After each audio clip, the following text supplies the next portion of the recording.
Hello. Thank you all so much for joining us today. My name is Jordan Hegel, and I'm with the Iowa State Alumni Association.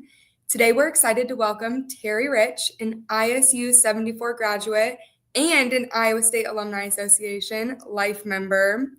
Throughout the presentation today, feel free to use the chat feature. We're going to be answering all questions at the end. As a special thank you for participating, we're also going to select one lucky winner from the chat to receive signed copies of Terry's books. Terry is a disruptive innovator and entrepreneur with a drive for integrity and honesty. He's worked in the trenches, survived the new business trends, and had success with generational changes. Oh, and he's given away over $1 billion. It's time to welcome the fraud-busting, creative, and lucky Terry Rich. Thank you so much, Jordan, Matt, for helping out, and of course, Jeff Johnson, the Alumni Association. It's a pleasure to be here. Heck, let's get started. I'm going to talk today about, we have a lot of fun in the things we get to talk about today, but first off, I want to say thanks to the Iowa State University Alumni Association. If you're not a member, you should be, because this is where you get all the, and of course, alumni, we're going to be cheering hard and heavy for the Iowa State Cyclones tonight. Big game against Kansas in basketball, and it's a basketball day on ESPN2, so we got to make sure we tell everybody to be sure to check that out, and let's cheer in for Iowa State. But thank you for being part of today's webinar, and thank you for supporting Iowa State. Today, we're going to talk about some ways to have new ideas. Maybe you've got $1 million idea. How do you take that to the next step? How do you perform and do things that you've always wanted to do? So again, I say it's time to get started. We all have life moments, right? My life moment started, I grew up in a little small town in Iowa, and decided all my relatives went to University of Iowa, but I decided to go to Iowa State. And my first life moment came with the direction that I got once I got to college. Because I was going to be a math major. I was going to be a professor at a university, I assumed, and passed out of a year of calc, a year of physics, and it became so fun. But then one day, something changed. A guy talked to me and he said, "Hey, do you know you can walk over here, talk, and make a living?" I thought, what? And so I changed my majors to TV and radio, and actually got a BS in speech. So you're in for a little bit of a crazy time today as I started to learn about creativity, not just speech, but creativity. And I had that professor that we all had when we went to Iowa State. Chuck Connolly was his name, and he talked about creativity and coming up with new ideas and how to get those ideas implemented to make that first $1 million as you move ahead. And it was so life-changing. That was a life moment. The other thing is, I look back, people ask me, if you were to start over again, what would be 2 things you'd tell someone who's just getting into the business? And I thought about that, and I think the first thing I would say is, be sure to raise your hand when you go into a company and you are trying to make an impression with the bosses. Someone comes in and says, "Hey, the bathrooms are backed up, the janitor is gone, we need somebody to clean up." Be the first to raise your hand. You'll get noticed. And the second one, which I haven't learned, but I found a few things later in life that will help us, is learn how to relax, learn how to take it easy once in a while. Because those of you that are drivers that have had success know that taking that first step and finding success really is kind of addictive in its own way, and it's tough to slow down sometimes. So raising your hand and slowing down. I'm going to try to give you 4 or 5, 6, 7 different ideas. I hope you have a pencil and a paper, because I'm trying to give you one idea that you leave today. Say, "Hey, that was really fun," as we talk through all of this, because happiness happens on the way to success. That's the bottom line. I was happy growing up. We didn't have much money. We farmed, and during the farm crisis, a lot of things were going on, but we had a happy family, and we enjoyed getting to those successes. I think too many times we say, well, if I get this project done, or I get this test done, or I get past this, then I'm going to be happy, rather than understanding happiness happens on the way to that success. And when I grew up, people started out, they thought I was ornery. That's kind of an Iowa expression, I guess. But ultimately, I started becoming the word creative as I got into high school. But as I got into business, I realized that creativity doesn't make you any money. You have to innovate to be able to make that money. If you have an idea, you won't make much. It won't come to fruition for making money until you put it into action. That's why we're talking today a little more about dreaming. And then actually, once you have that dream, a two-step process to do. So I wrote a book called Daring to Dream, Daring to Act. Some of the things that I found in life to unlock ideas for greater success. Now, it's a two-step process rather than one. Everybody has $1 million idea. In fact, at the end of this presentation, I'm going to give you $2 million ideas I haven't developed yet, but I know are $1 million ideas that maybe you want to get involved in and helped out. The step one is just daring to dream, and being nimble and embracing change is a very important part of dreaming.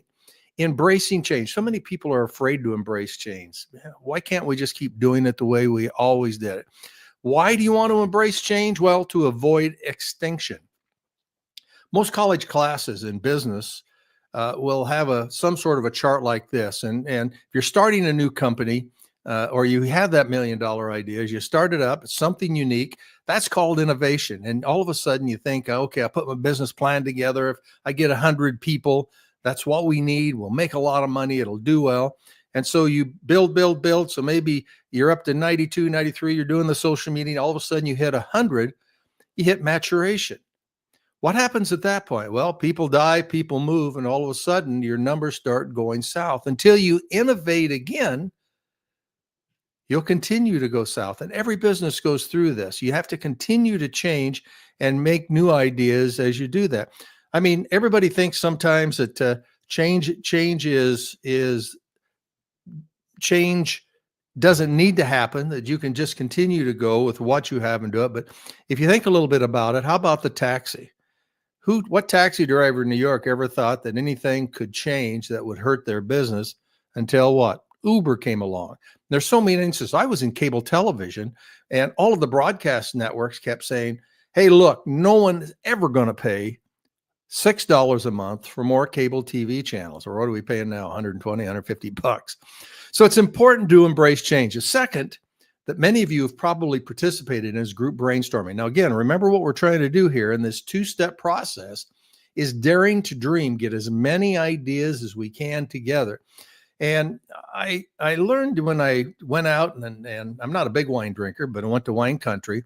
I always thought that when you went to wine country, that you actually went to a winery where they went out back and picked the grapes, and they used those grapes, and that's how they won all the awards. No, not at all. People who make wine go out throughout the valley, and they find places that had different minerals, different temperatures, different rainfall, that sort of thing. So they picked in this big bushel basket, they take, let's say, 100 different grapes to see which one that they would use to make that big idea, that $1 million idea for the award-winning grape. And it's very important when you do group brainstorming that you look around. Most of the time when people get together in business, you have some people around the table. And if everybody looks just like you, you're not going to get the best idea, especially in today's world where we have global audiences, where we can actually market to the world. If you're only marketing to your gender, to your race, you're missing out on all sorts of opportunities to get money.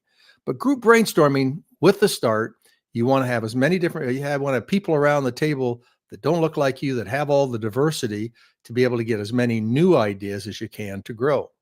And in group brainstorming, it's kind of a group brainstorming 101. My professor, Dr. Connolly, taught us this, is you want to make sure you have the proper setting. A round table is always good. You don't want the person who's in charge to sit at the head of the table. Focus the topic. Keep it smaller so that the topic that you want to brainstorm on to get that new idea for your company, to grow that next 10%, you want to focus it down so that you have actionable items. Here's the most important part, writing it all down. Everybody, when you have ideas, you should write it down. You do a brainstorming. In fact, I like to say, let's go into a meeting.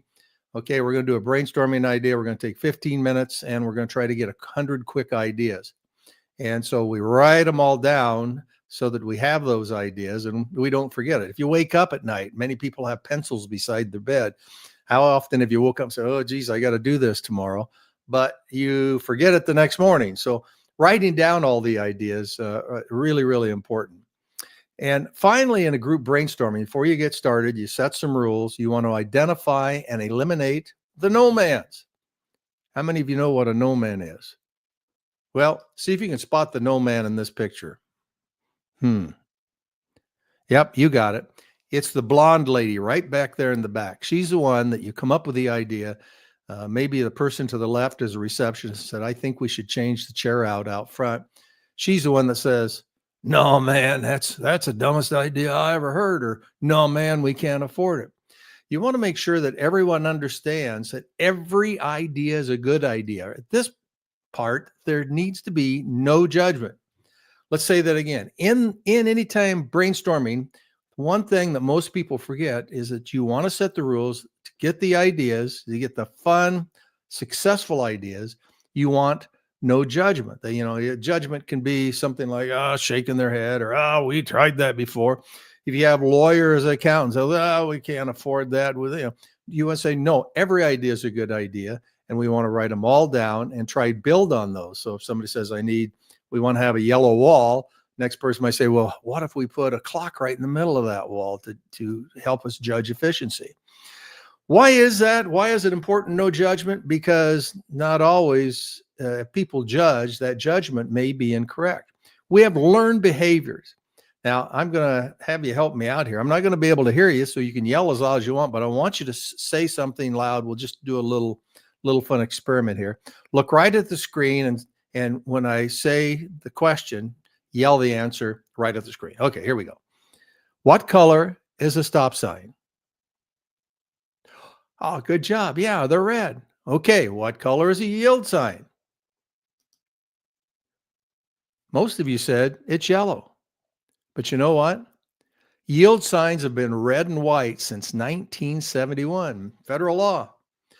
But most people still think that it's yellow. In fact, young people often think that it is, who weren't even born in 1971.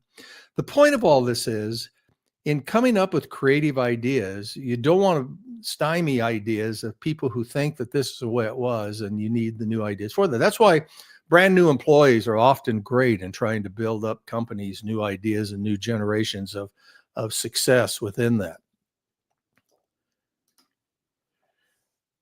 Group brainstorming. A lot of you do it. Those are a little couple of tips that you might want to consider as you do it the next time, all based around trying to get ideas, that bushel basket, trying to get 100 ideas with no judgment to formulate and put together. We're not trying to judge at this point. We're just trying to create those ideas. Now, that's pretty easy for a big group, and many of you do this all the time. But how do you, when you walk out of the room, and I do this all the time, you're trying to come up with a solution to a problem, and then someone says, well, I had an idea, but I forgot it till afterwards. You go home and you're thinking about it. How do you get ideas from individuals? How do you continue that new idea process on that problem that you're having? Well, we came up with an idea called cotton. Here's why we did. So I've had these different jobs. I started in cable television, and we cashed that out when I was 40. We started my own companies, and then I ran a zoo for a while. We'll talk about that in a second. But at the end, I ran the lottery. And how fun does that sound, But you're working for the state, right? And so I came in, and me with loving ideas, and well, how about if we do this, do that? Let's put animals on the tickets, or how about can we give away $1 billion rather than 100 million or $1 million? All these ideas, and about 2 weeks later, came in, and the executive staff, they were like melting down. I said, "What's going on?" Well, they said, "We can't do it all. We can't do it all." And I realized as a supervisor, as a leader of this idea generation process that we were going through, that it's kind of like, I give the example, like the king saying, "Oh, poop," and everybody heads for the bathroom. Employees want to please their boss, right? And so by me giving all these ideas without any parameters, they were melting down. They were trying to do it all, and they just couldn't do it. So we got together and we said, let's come up with an idea of how, when I'm just saying, let's have idea generation, no judgment. Remember our no judgment rule. And then if it's something different, let's use something else. So here's what we did. Any email that I sent, I would put one of three things. First thing is action required. Now, action required says the boss is saying it. We've got to do it. This is something we need to do for the company. So get at it.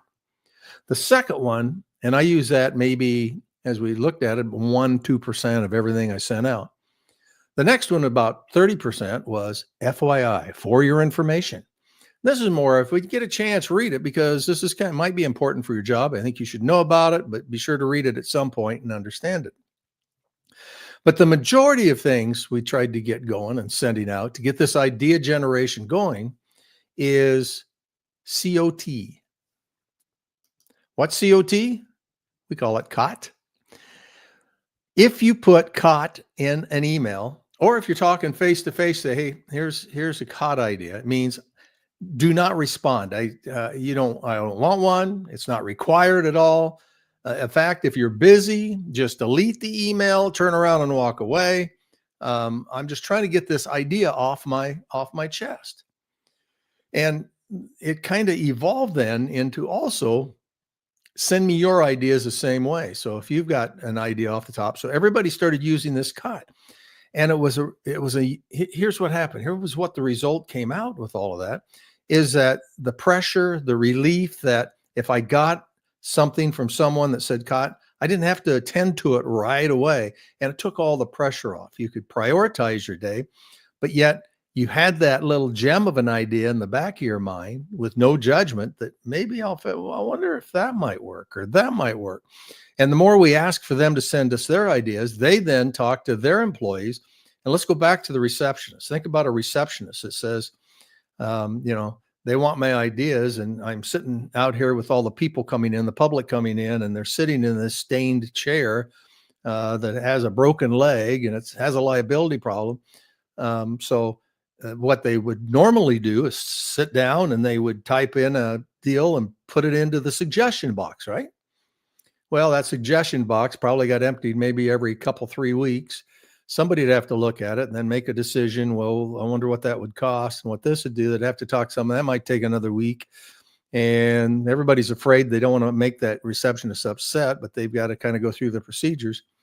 Well, in that time, the receptionist is downstairs at lunch telling everybody else, management asked me for their idea, but they never got back to me. I put my idea in the suggestion box. And so now they're disgruntled, right? Well, now that same receptionist could sit down and type it out to the CEO, could type it out to anybody, knowing they are not going to get a response back. They're not going to do it, but they get the opportunity to put it out there. They're not going to get fired. It isn't going to be a stupid idea. Every idea is a good idea. And they would send it off. And all of a sudden you had this whole new creative spirit within the company that were to give ideas so they could get it off their chest. And you could build upon all of the ideas that are there. So that's the concept of COT, all working toward getting that bushel basket, just like the grapes, getting that bushel baskets of a whole variety of ideas from all forms within your organization, whether it's a church, whether it's your business, any organization that you have, to fill that bushel basket for step number 2. Now, remember, we divided and trying to get these new ideas into 2 parts. Developing the dream is what we're asking. So the use of COT, action required, FYI, and consider or throw away. So those are the 3 things that you need to do in Daring to Dream. But I've got one more. Ideas from individuals with the use of COT. Then we have one more. Well, in fact, let me talk about that. Ideas from individuals with the use of COT in Daring to Dream. I'm going to tell you why it's better to have tried and failed than to succeed at doing nothing. Better to have tried and failed and succeed at doing nothing. Think about that as we go to our next step. Okay, so now that you've got all these ideas, what do? You put them in the file. You set another time to let's talk about it. And here's what you do. Step 2, Daring to Dream. Step 2, now we're going to act. This is where the lawyers and the accountants and the salespeople, everybody gets to say why it does or does not work. So you get together with everybody, with all the different people who would be involved, and you prioritize those ideas. So out of the 100, say, what one do you think's the best? And which one do you think's the worst? And everybody prioritizes the idea. And then you'll find that everybody will come together with number one because the majority of people will say that's the best one. Now you've got a full team effort and a full team endorsement right out of the chute for a new idea. But the key is not only to prioritize the ideas, but to find one and then make a decision of let's move ahead. So often, leaders are afraid to make decisions. Well, maybe it would work, maybe it wouldn't. But if you put the team together and you make that decision, I know when I walked into the lottery and looked up, the gosh, it's kind of scary. I'm in charge of $350 million enterprise here. What the heck? Could we get sued? Could we, whatever. But when you open that door, you go in with authority and you make decisions. That's the key, making the decisions. That means we're finally at the point where you're used to when you're trying to do brainstorming and everybody's knocking down your idea of the yes to judgment. This is where the judgment comes in, not back when you're trying to get the ideas and people say, well, the wall could be yellow, I suppose, but what if we put that clock in the middle of it so we know what's going on? Consider this. I worked for the lottery. Luck isn't as random as you think. Before the lottery ticket won the jackpot, someone had to buy it. That's right, Vera. They had to make a decision to buy it, and they had to act to buy it before they won the jackpot. So you want to prioritize the ideas, you want to make a decision, and next you want to allow authority. Put somebody in charge. I like putting the person that came up with the idea in charge, but allow somebody to have authority, and those that put this together have to be provided enough resources to be able to get the job done. And finally, hey, that's what we were talking about at the beginning of this segment, daring to act. It's better to have tried and failed than to succeed at doing nothing. I worked for the state government at that point, and it seemed like if you succeeded doing nothing, you kept your job longer, right? But did you improve and did you have more success? No, and success is so fun. It's so contagious. Failure can be the first step to success. Brynley Dagstead, one of the most famous female philosophers. Now think for a second. Have you ever heard of Brynley Dagstead? She's my granddaughter. Now, how did Brynley Dagstead teach me that failure is the first step to success? Well, when she was about a year and a half old, she came over and she's crawling around and she pulled herself up on the couch. Those of you on the east side of Iowa may say Davenport, and looked around and she took her first step. What happened? Boom. Yeah, she fell. That's right. But what did she do? She crawled back over, pulled herself up again, took 2 steps. Boom, fell again, failed again. And she kept going. And of course, you know the moral of the story. She's crawling around all over. How many times have you worked with a project manager? How many times have you said, boy, I've got the greatest idea. You started it out, failed the first time, said, oh, didn't work. When you have failure, you want to take the next step. I say that because if you think about going to the moon, we sent 3 men to the moon. Did you know that when they sent them up, you can imagine a project manager on this deal, very creative, something brand new. We're going to go to the moon. And so 10, 9, 8, 7, 6, 5, 4, 3, 2, 1, blast off. Hey, the project says we're there. We don't have, we'll see you in 2 weeks. Have a good trip. No, they were there because over 90% of the time they were failing. They had to course correct over 90% of the time. Now, I had my first experience. So now I came out of Iowa State. I'm working for a cable company, very creative place to do. And I thought, you know what? I really like this razor I'm going, because I was doing TV and I didn't have a 5 o'clock shadow. So I decided to write. Gillette and tell them how much I love their Track 2 razor. Write the company, tell them I love your razor, knowing I'll get on TV. In fact, I'll be able to do national TV. I'm so excited. I set down these things in the old days, we called a typewriter, and typed out a letter, sent it off, knowing in 2 weeks I'd get a letter back saying, come on out to New York, you're going to be famous. Well, during that 2 weeks, I felt a lot like you might feel if you play the Powerball. What if? What if I had a chance? What if I had a chance to go out and be on national television? 2 weeks to the day, I got the letter. In fact, I'll show it to you. Here's what it said. Dear Mr. Rich, we express your complete satisfaction with your Track 2 razor. It's been received. We'd like to inform you, you wrote the wrong company. Yep, I failed. I failed. But you know what? I failed on that venture, but I kept thinking, I was so excited about being on national television that I actually then decided to look for ways that how could I do that to make that goal, to learn from that failure. I met a guy named Ted Turner in the cable business, and I mean to tell you, he was an innovator. He was absolutely crazy. And I learned very quickly that he had failed many times too. All the people all the CEOs that I work with now that have had success, not a single one of them doesn't say when you hear them talk and tell their story about the failures they had, or that Susie's at Yale, Johnny's at Harvard, and Billy, we have no idea where that kid is going to do, Everybody's got it, but they learn from those and they continue to approach as they go. So I thought after Ted Turner, if this guy can do it, why can't I? And as I tell the next few stories, I'm going to show you examples of failure. I'm going to show you examples of the creativity and how that creativity festered into success for me, to think, hey, if this old guy can do it that you're watching on this webinar right now, why can't I? Why can't I? The next life memory was a big one. This really changed my life. Cooper, Iowa. That's where I grew up. It's here in Iowa. It's a town of, at the time, 50 people, small town just south of Jefferson, so pretty close to Iowa State.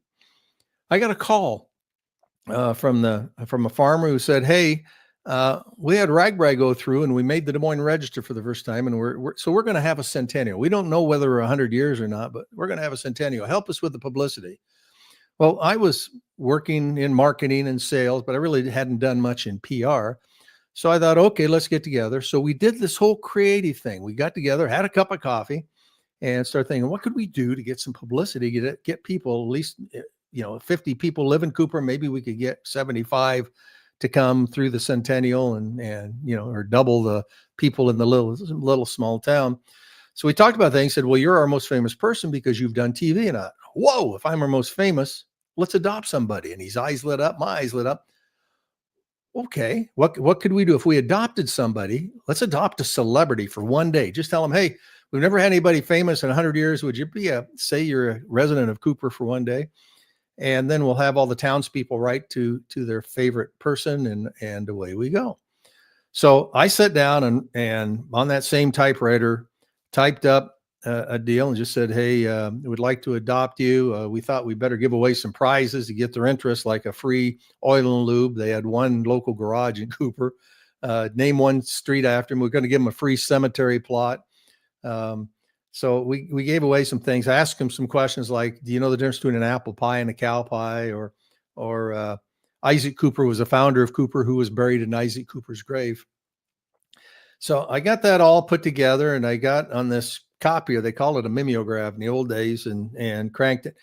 I messed up. I failed because instead of printing up 3 or 4 to get to the Jefferson Bee and Herald or the local papers and the local radio station, I printed out 44. So I went up to the library, and because Cooper didn't have a library, went up to the library and started just mailing it to the Miami Herald and New York Times and any place I could mail it. You know what? It's better to have tried and failed than to succeed at doing nothing. I failed 43 of the 44 letters. Sent it off at about 4 in the afternoon. 43 of the 44 letters failed. But the next morning, 9 o'clock, I got a call. Hey, my name's Bruce Canner with United Press International. We saw the story. We kind of like it. We get a couple quotes. We'd like to put it on the wires. I didn't know what UPI was. Okay, fine, buddy. So we put it on the wires. 30 minutes, almost to the exact second, I get another call. Hello, Terry. Yeah. My name's Jim McCauley. I'm a talent coordinator with the Tonight Show, Johnny Carson's Tonight Show. Did you know Johnny's from Iowa?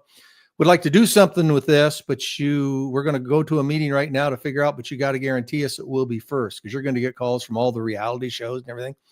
Will you guarantee we'll be first?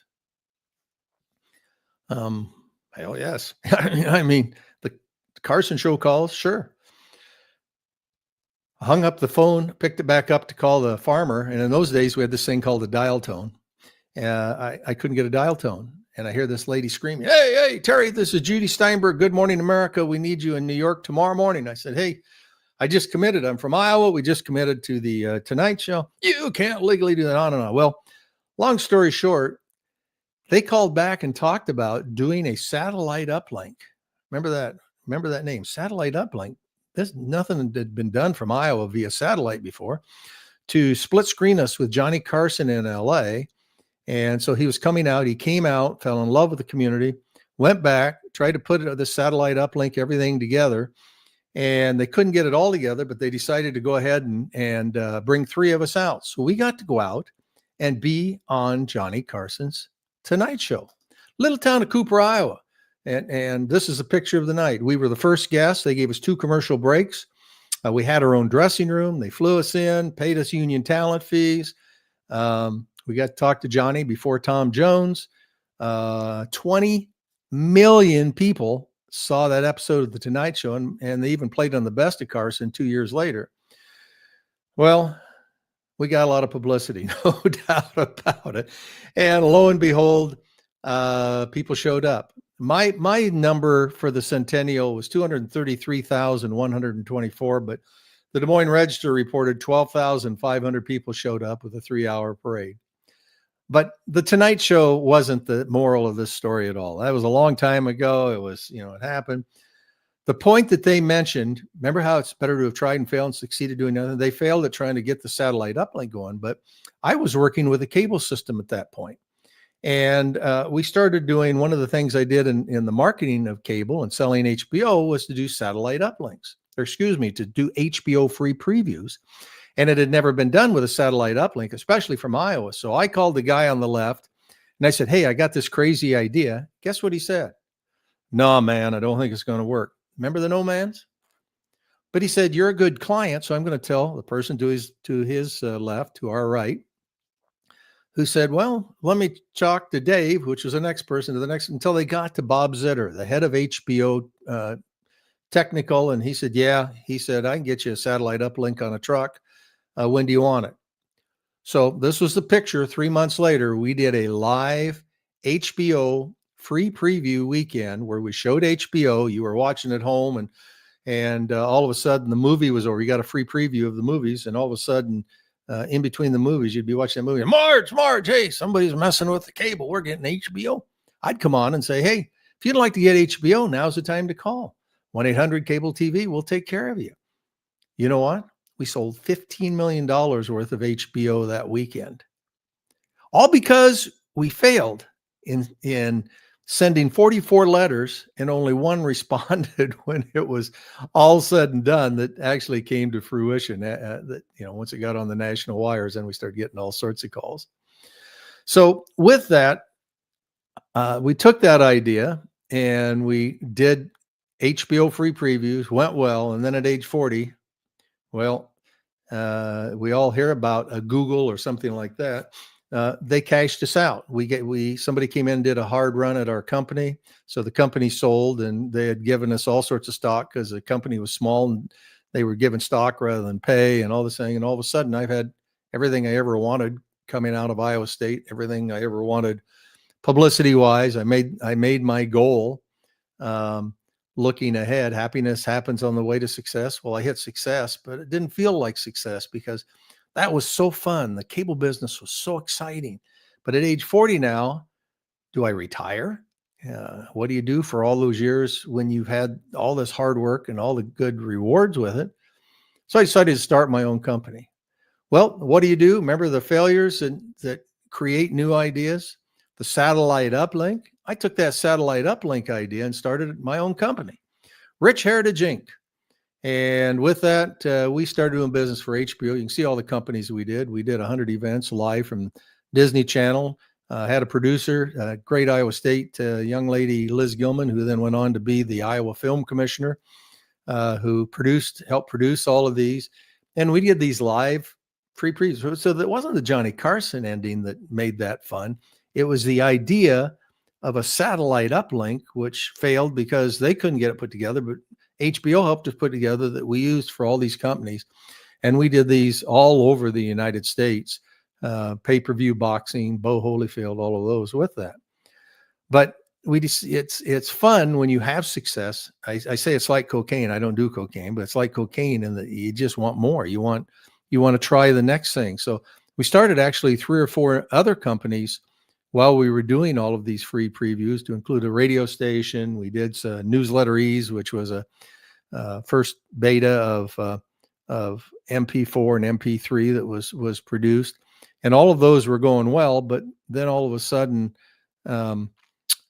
we started thinking, well, we're doing work for hire, we're making unbelievable money, but what could be something we could do that we could have money that would perpetuate, that would pay over and over? And we started thinking, well, programming.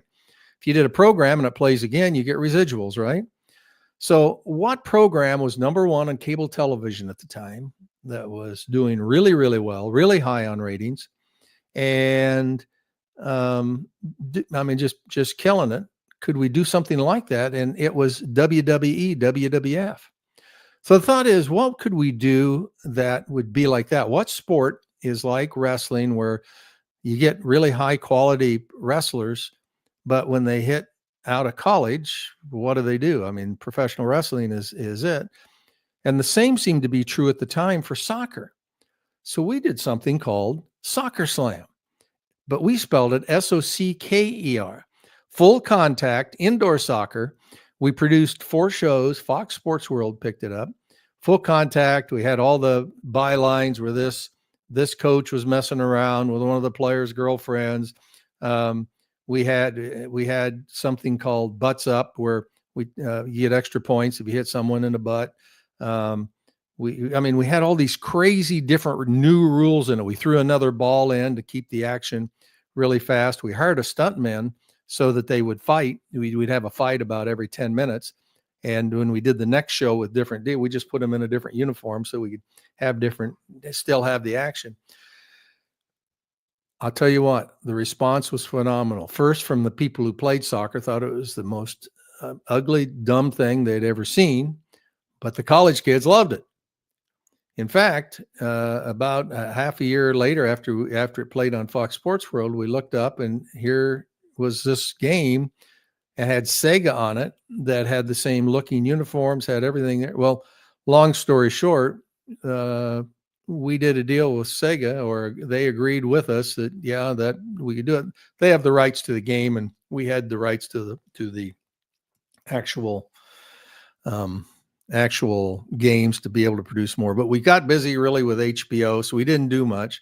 So again, it kind of failed. Didn't make a lot of money. Cost a lot of money to bring in professional athletes and all the workers' comp and all the things with that. So we continued with HBO. But 20 years later, this was just 2 or 3 years ago, we get a call from some guy who said, "Hey, I saw that show. It's the funniest thing I've ever seen. We want to do a story on it." So they did a big story on it. And right now, half a year later, someone called and said, "Well, now we want to do a documentary on it." And an Iowa State grad put together a documentary, Corey Moss, Bold Soul Studios out in LA, and Hearst Entertainment picked it up. And so it's been streaming on Hearst Entertainment, of the making of Soccer Slam, an hour-and-a-half special. So I think you'll still see some more things happening, but you just never know where success comes from, especially if you think it's gone, and then all of a sudden you can utilize that idea to continue it. But guess what happened? I turned 50. And what happens at 50? Well, midlife crisis. I guess maybe that's it. I want to be more with the family. I mean, we traveled all over the U.S. We were busy all the time, making great money. It's time to take a next step in life somewhere. And I got a call from Governor Ray. You might remember he was a governor for many, many years. And he said, "Hey, they're going to close the zoo in Des Moines, and we're going to take it over as a nonprofit. Would you be interested in running the zoo?" It was losing $600,000. Well, I thought, I want to do something. This would be a perfect give back to the community if we can turn it around. And I grew up on a farm. What the heck's different raising a giraffe as it is to live on a farm? So I said, okay.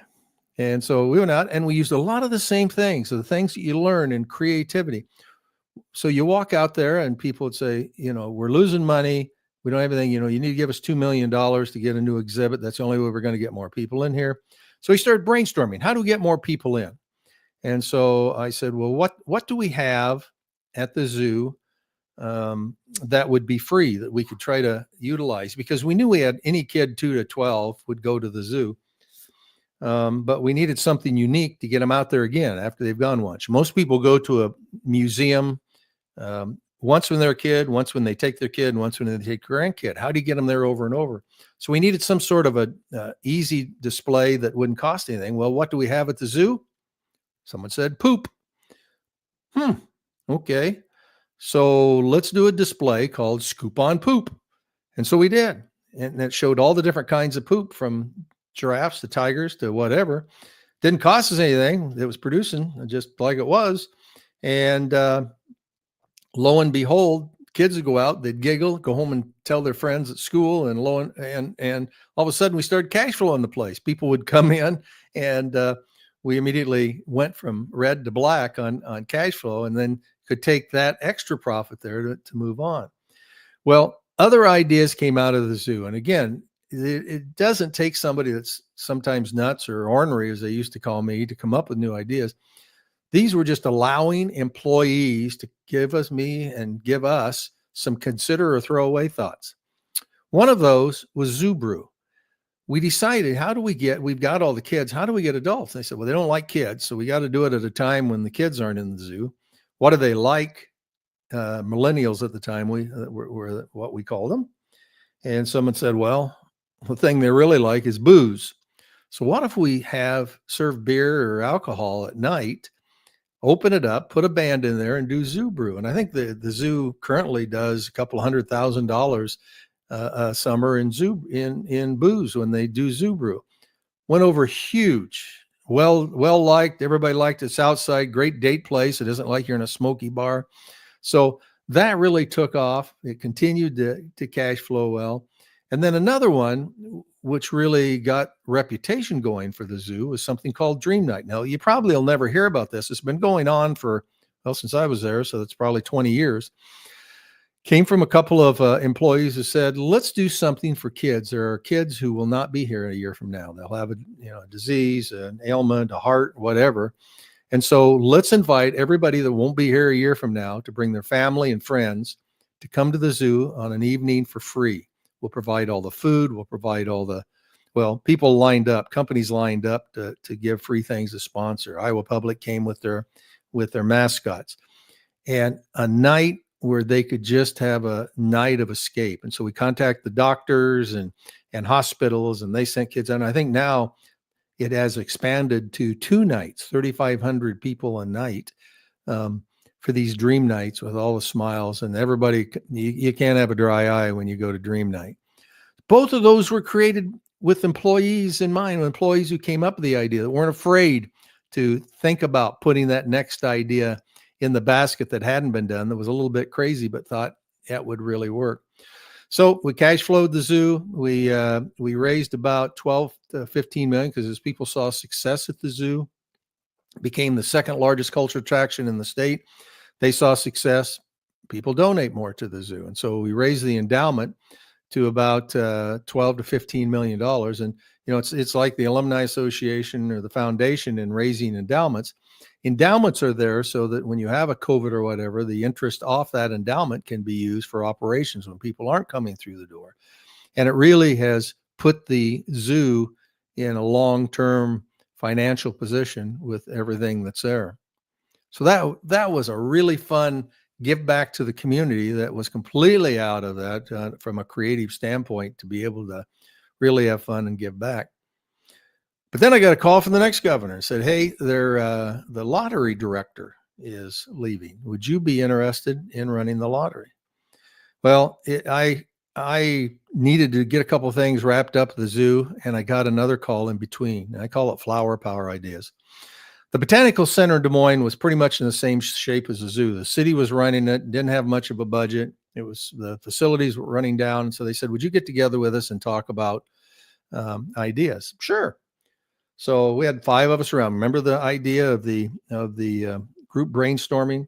So we had about 6 or 7 of us, all different sizes, shapes, and forms. And I knew everybody but one guy or one lady that was sitting right over here. And we start brainstorming. Well, of course, you can tell I like to talk. I've got a BS in speech. I started throwing ideas around. And when I got all done, that was on a Friday. On Sunday morning, I opened up the Des Moines Register editorial page and didn't realize I figured out who was there. It was the editorial writer of the big section of the paper on the editorial page. And this is how it came out. Think big, as you see on the left, save the Botanical Center. What does a big thinker recommend? Grow a marijuana display. Guess I was ahead of my time. Acquire the world's biggest Venus flytrap, big enough to suck down a cow. Maybe even add a center for breast cancer patients because the gardens are therapeutic and the dome kind of does look like a breast. Only time in my life, in my creative life, I think my wife said, "You didn't say that, did you?" You know what? They didn't use a single idea. I failed in the ideas I gave them. What they did do is think, you know what? This crazy guy didn't get fired at the zoo in the process, so he's doing all right. Let's see if we can come up with some creative. And you got to see what's going on now. If you haven't been to the Botanical Center Des Moines, you need to go because it's really cool. Just like the Riemann Center, that came from creative thoughts from people who took a step, who are past alumni, to be able to help the community and make it work. So again, it's better to have tried and failed than to succeed at doing nothing. But it is so fun when you see it develops into success in the end. Remember, if this guy can do it, that's me. Why can't you? If this guy can do it, why can't I? $1 million ideas. Now, I'm going to give you 2 ideas I still have not gotten done, but you can sure steal them. You can try them. You can see if you can help me get them put together. But big or small, there's a unique and better way to do something. I've told you some of the ideas that we created that created revenue. Let me show you an easy one that saved money. You don't have to just fire people to save money within an organization. You look for ways to make them more efficient. Here it is. I was in Coeur d'Alene, Idaho, and on the back of the stool was this box. It says waste reducing exfoliating body cleanser. I thought, what the heck is going on? I looked it over a little bit more and I thought, uh-oh, those darn no-man accountants. They realized that when you go to a hotel, you spend a couple of nights, you only use about 1/8 of an inch of the outside of the soap. So they looked around, realized they were putting 2 full bars of soap into the restrooms or into each room. So why not cut out the middle of it? And then you only have half a bar you got to pay for in the shower, and you put the middle over at the sink. And now you've reduced your soap costs by 50%. That's innovative. So we talked about daring to dream. Obviously, 2-step process. And that's probably takeaway number 1 that you really want to take away, to separate your ideas. First of all, get the bushel basket. Try to figure out 50 or 100 ideas with no judgment at all. Be nimble. Embrace change. Change is happening. Change is really going to happen with the new administration. Who knows what's going to happen? But know that it is going to change. You embrace it. You'll learn for ways to make it successful for you. You do the group brainstorming, ideas from individuals, encourage COT. Once you have the ideas, you step aside, bring them back, and then everybody has their expertise. The accountants can come in, the lawyers can come in, the marketing people can say, here's what's going on. Management can say, this is how we can get it executed. And then you make a decision together to move ahead. Allow authority, provide enough resources, and always remember, it's better to have tried and failed than to succeed at doing nothing, especially with a small company. You're a small organization, church, school, whatever. You're a small organization. This is a tough one, but remember, all big organizations have R&Ds, and that's what we're talking about. Research and development is to look for things to try and fail than to succeed at doing nothing, to find those ways to create change. Well, that's the story up through the zoo and then into being a lottery director. And my final life moment, which got me behind this mic and other mics, I travel the world talking about the $80 billion gamble. I was a lottery director, and the long story short is we had an internal fraud. We had somebody within the organization that decided because lottery gives away a lot of money, that they deserved part of it, that so-and-so was making more than they were, so we're going to try to rig a lottery, and they did. And it happened in Iowa. And I'm so happy that we live in Iowa because our governor and I went to him and said, here's what I want to do. And he endorsed it.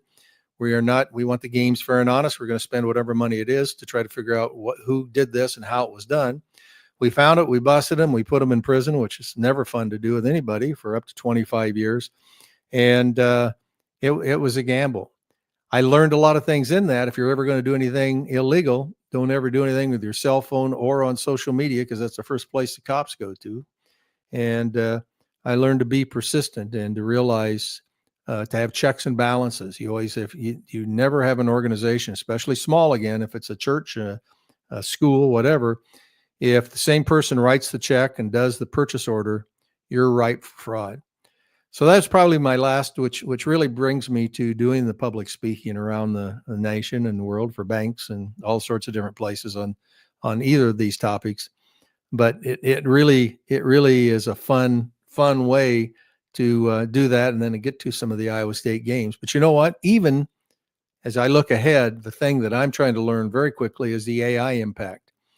I was impacted right away. I wrote 2 books, one on the ideas and one called The $80 Billion Gamble, which was about the lottery fraud and how it was done. 1 year after it was, a couple years after it was published, I got a call from the co-author, and he said, "Hey, take a look at this." He said, "Somebody stole our book." And I said, "What?" He said, "Yeah, look at the left. It's same name. It's a little bit different on the bottom, but it looks like they may have stolen. They couldn't have. Why would they want to steal our book?" So we looked inside and look inside. Here's what AI did, and why they wouldn't want to steal the grapes of wrath rather than mine, I don't know. But they took ours and they go through it and they change one up to, I don't know, what's that, 10, 15 words per page with AI, and they have a book right away to republish and put out. So you can see on the left is the AI one, the path, where ours said the trail. They didn't have the Bigfoot up to the upper right on there as a deal. The pictures they stole from our book, or they copied and pasted in their book. They put that all together. So AI, everybody says it's coming fast. That's one I would make as a suggestion to look at. Will be important for you in the future to really evaluate. Okay, $1 million idea. I'll give you 2 quick $1 million ideas. We'll wrap it up, answer any questions that you may have in the chat.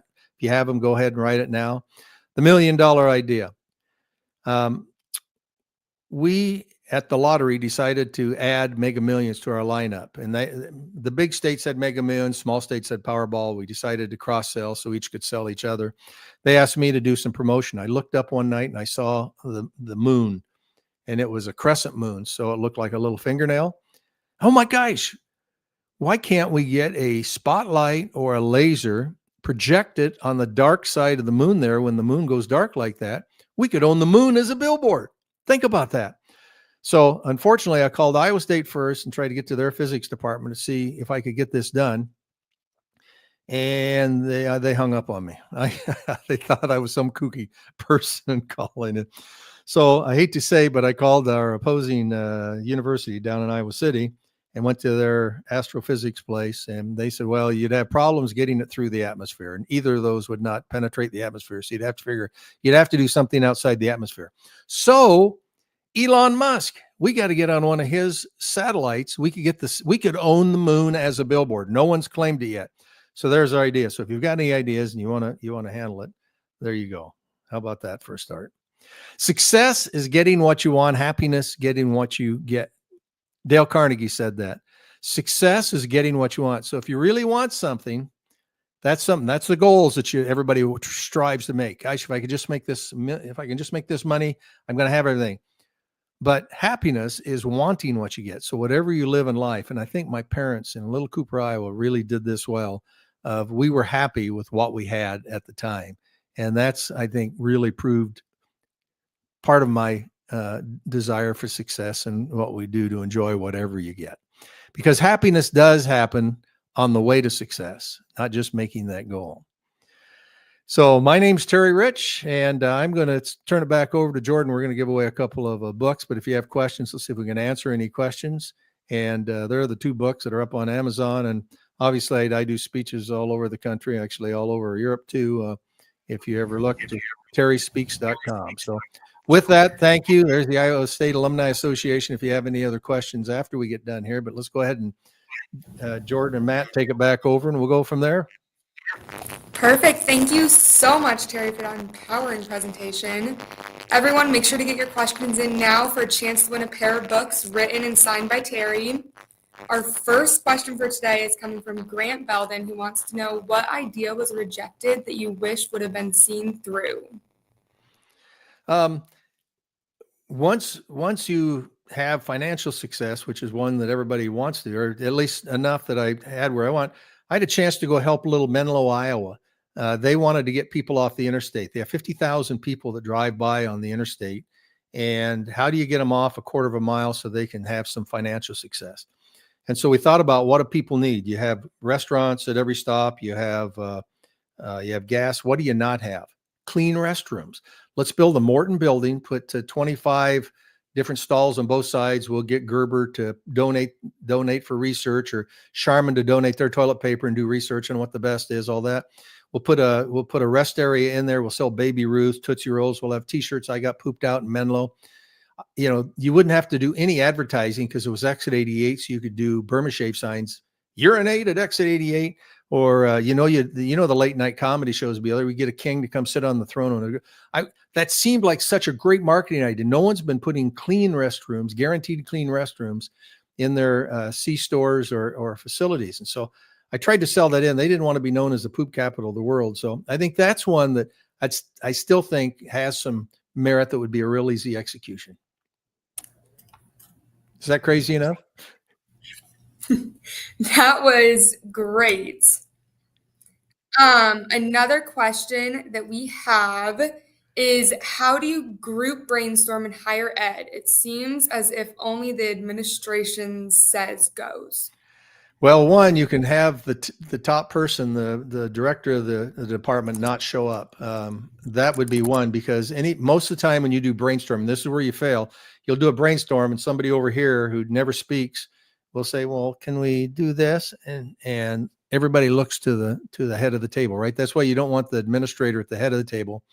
And the second is you do a brainstorm test to see how many no-mans are in there. You'll find them pretty fast by saying, okay, we're having a party Saturday night and we're going to have you take your phone.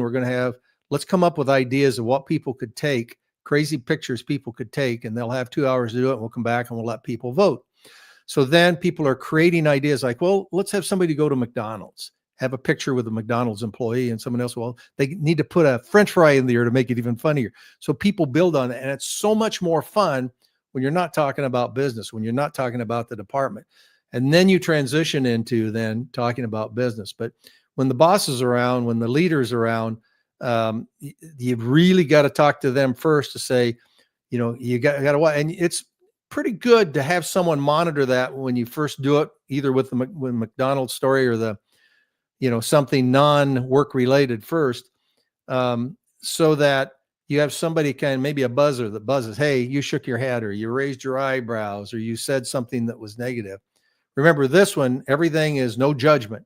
Just keep yelling, no judgment in that. And I think you'll have pretty good success. So that's the difference. Because if you just are getting together and do it, everybody will be looking at that administrator and they will give nonverbal or some verbal that will just kill the mood.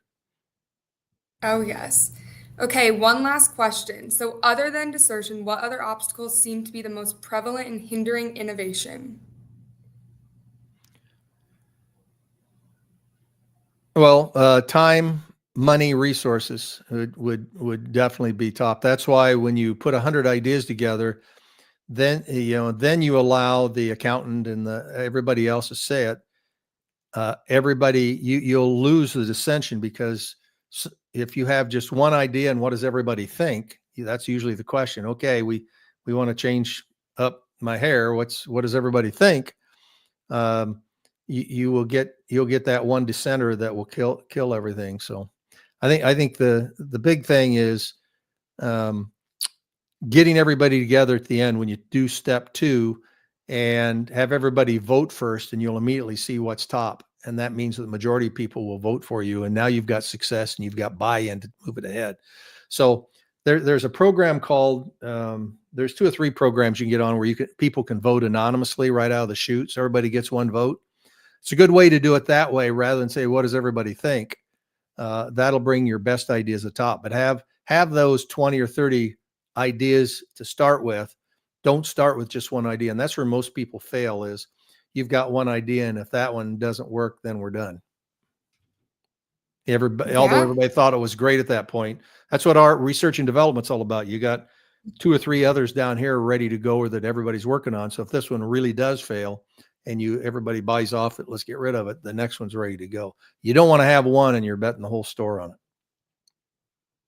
Yeah, I completely agree. Well, thank you so much again, Terry, for coming on here and talking with us today. And thank you to On everyone time who and on budget. We participated. like that. Oh, yes. Thank you to everyone who participated. Let's pick our lucky winner, who Yeah, is Tracy. Tracy. So thank you again. Tracy will be in contact about getting you your prizes, and I hope you all have a great rest of your day.